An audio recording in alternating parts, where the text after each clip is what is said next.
What's going on, guys? Bladezilla here, and today I've got a real cool one for you from Microtech. So if you guys have been following the site over the last little while here, you will have noticed that I have been bringing in quite a bit of Microtech to get started on a bunch of SKUs.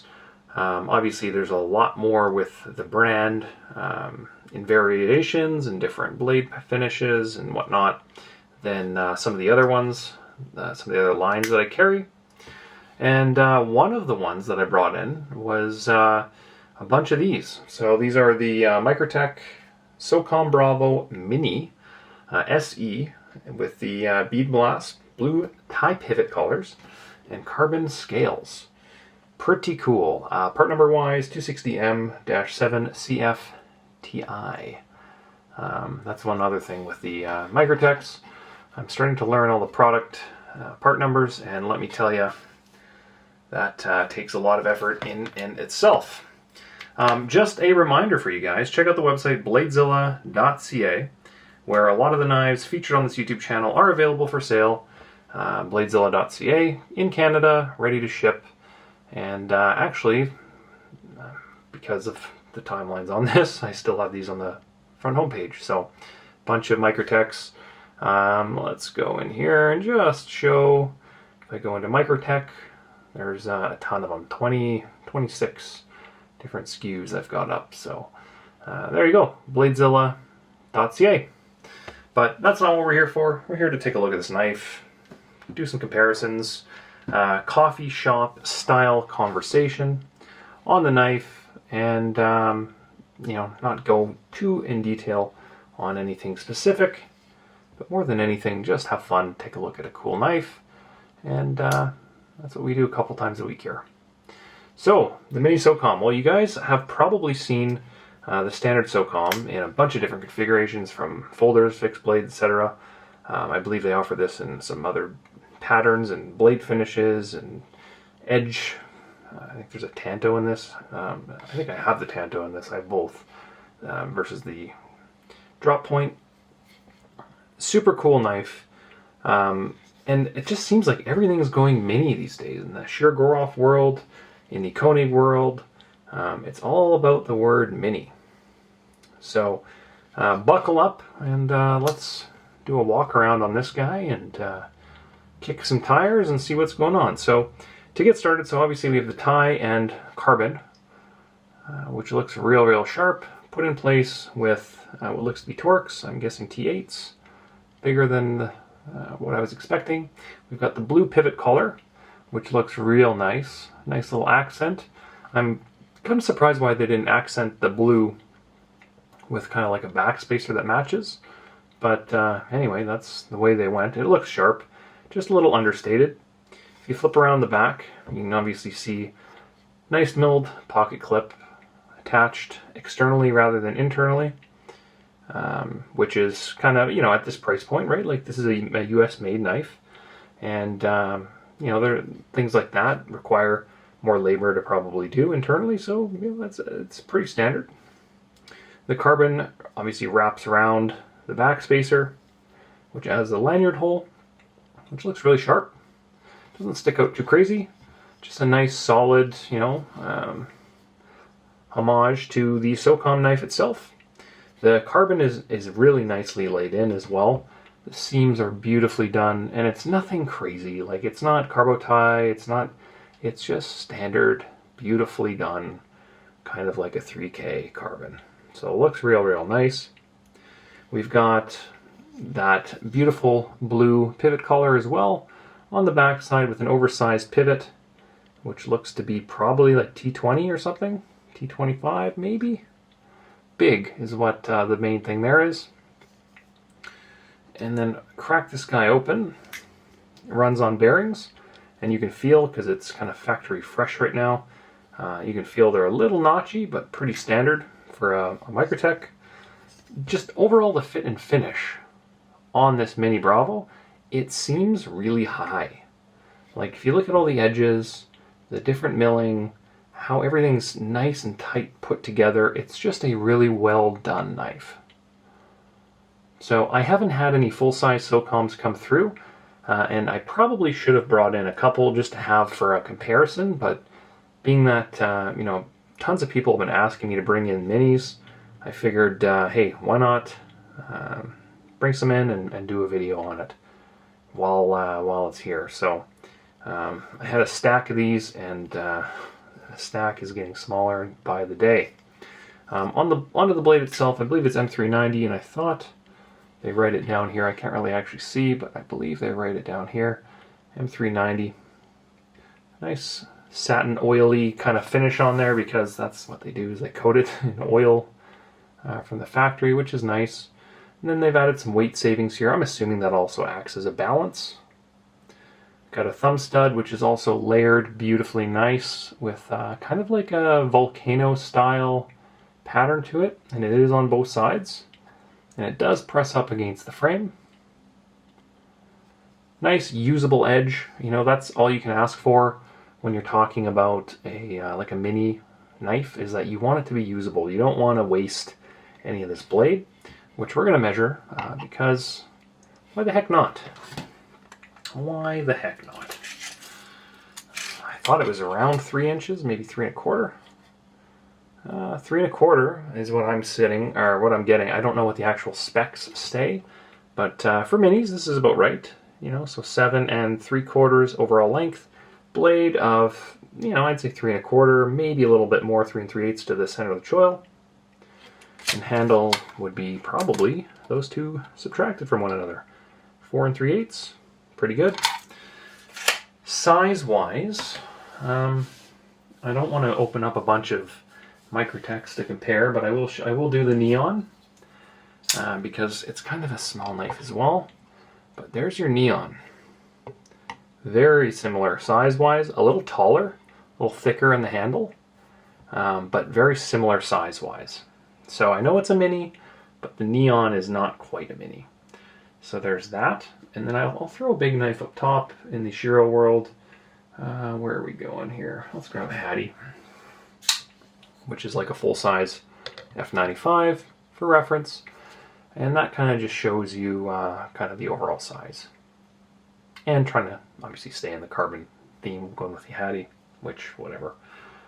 Could have done a number of ones, but we're not doing that.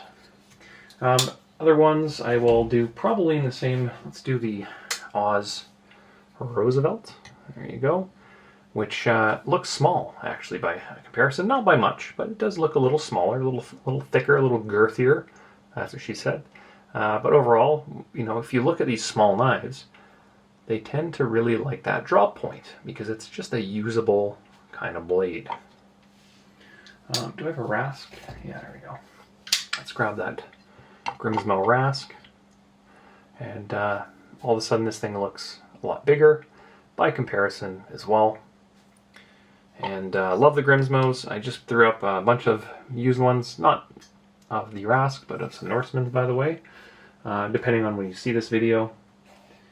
And then on the other mini knives, I guess we could do the Sienkiewicz, which is just a beautifully done, I'd say like the gold standard for mini and small, like the Vegas V cards Sienkiewicz knife. And let's be honest, these are not the same price band, but I'm just trying to get into the size comparison wise, and I know that a lot of people like to watch Shirgorov content based on the YouTube analytics.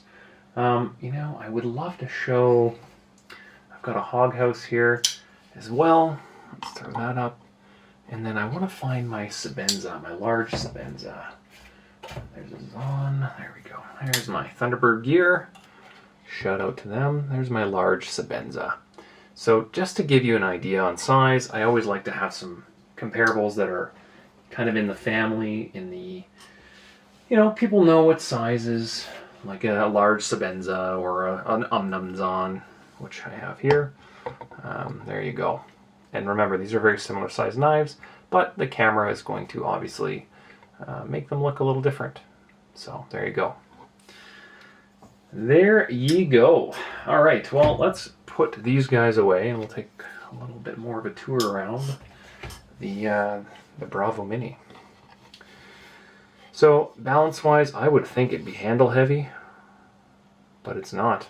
There you go. That's balanced, beautiful.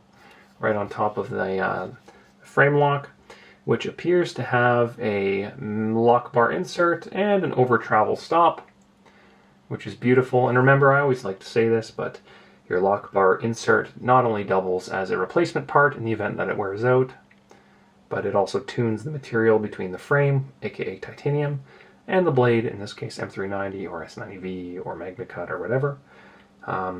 You don't want them to kind of mar together and get stiction-y. So you put a nice solid, I don't know what Microtech uses, probably just tool steel or something stainless, but usually softer than the two materials. So there you go.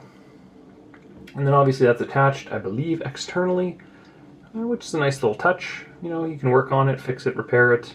I'm assuming order parts, or I don't know who's really ordering parts for this. Probably just, sending it in for service if need be, but I don't know. The back spacer is particularly gorgeous, and I love how it covers the entire surface area with a nice little pattern. Lots of grip, very utilitarian by nature. Just a really cool, you throw this on your dining room table, or you throw this, you're going out for dinner or something, you put it on its side, and the people across from you see that, it just looks like a very expensive knife, which is cool. You see carbon, you see titanium, you see that blue pivot collar, the thumb stud. It's just a great, real sharp looking knife. And then back to that carbon fiber on the side here. To do that insert and have it pieced together this nice is quite good, because if you would have wrapped that lanyard hole with carbon, and say you put something on there that was like not necessarily paracord, or maybe it was, and you've got a heavy bead that's moving around and kind of grinding and wearing on that carbon, you don't want that. So that's a really good design choice by kind of taking that off the corner there. Perfectly center, lots of room at the tip as well. That's what she said. I guess that's what he would say. Jeez. Get your S together, bro. On the blade itself, let's take it on the top, and we'll take a look at it here from a profile perspective. A lot going on this blade, eh? So we've got a bit of a pinch in on the top here, but it's still flat all the way down. Because it's mini, that's a good design choice, because then you can kind of choke up on it and go wherever you want on the blade itself. I like that. But that little swage in the middle just adds, you're probably doing a lot of work here to balance this knife, and I'm assuming that's a big part of it. Unless there's, accessories or something you can put in that slot. I don't think that's the case. And then onto the tip, you can kind of see a nice spear on the end there, some good strength as you kind of go in, which is nice. That's a nice solid design choice. An M390 is just a great steel. Gold standard, I'd say. A lot of people are kind of going back to it over MagnaCut. We've got the Microtech logo, which looks sick. On the flip side, nothing, just blank on the back.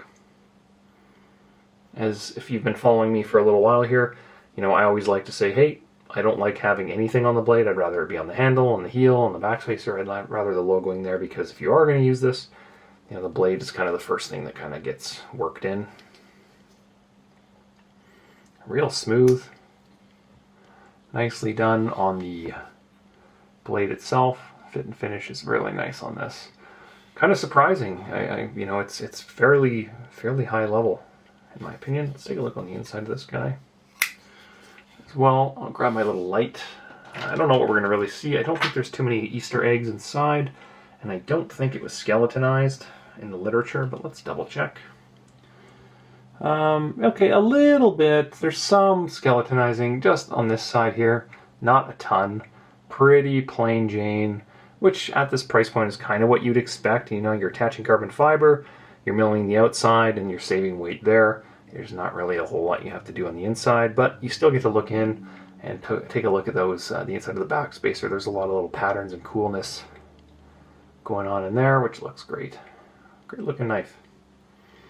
Honest to goodness, great looking knife. Now I don't know how long this one's been out, but I'm guessing at this point, a few months. smooth, like really smooth, controlled. It's not going to drop on you and hurt you. The clip, as I mentioned, it's just a solid, well done design. You're going to have a little bit sticking out below the screw there, about that much is probably what you're going to see. But look how tall it is off of the pocket. So this to me is a knife you're going to throw in for whatever you want. Throw it in your jeans, throw it in your dress pants. You could probably fit it in a suit pocket as well. It's not terribly large, but it is thicker than the Neon. I'll grab that Neon again, just to kind of show that size comparison. There you go. So if you know a Neon really, really well, that's a real good shot showing the thickness of both. And then I'll flip them and show the top. Obviously a flipper versus a thumb stud deployment, but for the most part, it's a thin, very well done knife. It's a solid knife. In terms of in hand, I like that you get jimping that kind of flows over that ridge line as well. From a side profile, you can see how it kind of peaks up, which is good for pushing and pulling back. That's nice. If it wants to focus, I apologize, guys. It's pretty late and I'm filming this. But that's a nice little feature, hey? Jimping on both sides, very usable. And then the rest of that backspacer is kind of 1, 2, 3 different spots, and just feels good. Feels good, utilitarian in your hand. It feels strong. No flex, no blade play. Just a real nice knife. I'm pleasantly surprised by this knife. I didn't know really what to expect, and I guess, when guys are asking for the knife in the first place, well, that should tell you all that you need to know. It's got demand. Microtech, in my experience, has been super consistent and easy to deal with. And when I bring in a bunch of knives, I check every knife that goes out for centering and finish, and they are deadly consistent, which is what you want, right? It's very much like, I'm not comparing it to Shirogorov, but Shirogorov, the variance between them are very, very minimal. Like, even on a hand ground blade, they're very minimal. So this is a well done knife. I'm really, really impressed by it. I would suspect, I'm assuming they're going to launch other colors and some different blade finishes and whatnot over time. But nothing beats, in my opinion, satin finish with a drop point blade. That's always timeless. There is a Tanto version that I have now, and it's super cool. Tantos are also very usable, and some people love them, and that's why that option's available. But look how much blade you get there, and look how that just fits so nicely into that handle without crossing over there. Real nice. Well, I think that's kind of it. I talked about the knife, talked about the fit and finish, obviously the Torx, the blue head there, the pivot collar. The backspacer is just beautifully done and very aggressive, a little grabby as well. And if we get close and look at the pattern itself, you can kind of see it's not just a standard kind of left to right or east to west kind of jimp. It's kind of got some breakup in there, a little tactical. Super tactical. If you look at the tolerances as well, it's just consistently done across the board. Nice solid package that I think is going to fit in your hand beautifully well. And then the push and pull, very nice addition there. Fits in hand, no issues. I think it's going to be great. I think that this is going to be a popular seller, and rightfully so. Like, just a cool knife. So that I think is going to be it on this one. I didn't want to go into too crazy detail on the Mini Bravo, just because, well, I'll be honest, like, I don't know a ton about it, other than, and I didn't even read anything prior to this, but I just recall a couple details. I will get a weight for you as well, because I do have that scale. I always get asked for weights, so I try to include this as much as possible. So let's get a weight here for you, but it doesn't feel heavy. It's carbon, right? Carbon and titanium, two very light materials. 3-ish probably, 3.4. So 3.3, depending, 3.4. So if it's a 3 1/4 inch blade, and you're coming in at essentially, what, 3.3? So you're right at the ounce to inch ratio, and if you guys don't know, the golden rule is whatever the knife has for a blade length, you want it to roughly weigh that in ounces. So if it's a 3-inch blade, you want it to weigh 3 ounces. If it's a 4-inch blade, you want it to weigh 4 ounces or less. So you're damn close on that for a tactical kind of knife with some oomph to it, with some cool patterning. You know, it's nice and thick, it's burly. That's, I guess, probably burly, tactical, but still minimal. That's probably what I would think this knife is. It's just really well done. I'm pleasantly surprised. I would love to take one apart and open it up and see what's kind of going on in the bearing system, but unfortunately, I am not going to do that because I don't trust my own abilities. And I'm also not going to thumb flick this out because I'm wrapped around a camera and I worry that I'm going to hurt myself. If you don't remember too long ago, I used to have a lot of band-aids on my hand during the filming of these videos, and let's just say that I have learned many lessons, and one of them is to not trust myself while I'm hugging a camera. I guess one more little thing here that I'm just looking at now. So I love how the lock bar is also raised off of the frame. Right, so as I rotate it, right, you see how it sticks up, it's grooved to find your finger. And not only that, this makes it feel thinner when you're finding that lock bar because you're getting your finger just that much closer. If you look down at the width, by milling out this little groove, you're just getting it that much closer to that lock bar. That's a nice little detail, and it blends so nicely as I roll the knife. And then I guess we also have some beautiful, you know, with that push and pull kind of jimping. We also have this down here for your front finger. You know, that tactical grip. Just looks real good. On the back as well, so I'm assuming if you wanted to reverse grip that and stab balloons or something, you know, your thumb's going to fall nicely on top of the back here. Your fingers are going to go on the front and get some grip there, but your pinky or your index finger is also going to get some grip on that lock bar. Just a really well thought out, good solid design. And you can kind of see why the Socom is so popular and people love this knife because it's just a solid design. So I think that's going to be it, guys. I think I ran a little longer than I wanted to. I kind of want to keep some of these ones in the 15-minute range, but knowing me, I just love to talk and sometimes go long. So there we go, guys. That is the Microtech Socom Bravo Mini with the blue collars, carbon and tie, and drop point blades. So pretty cool one, and you'll find it on bladezilla.ca.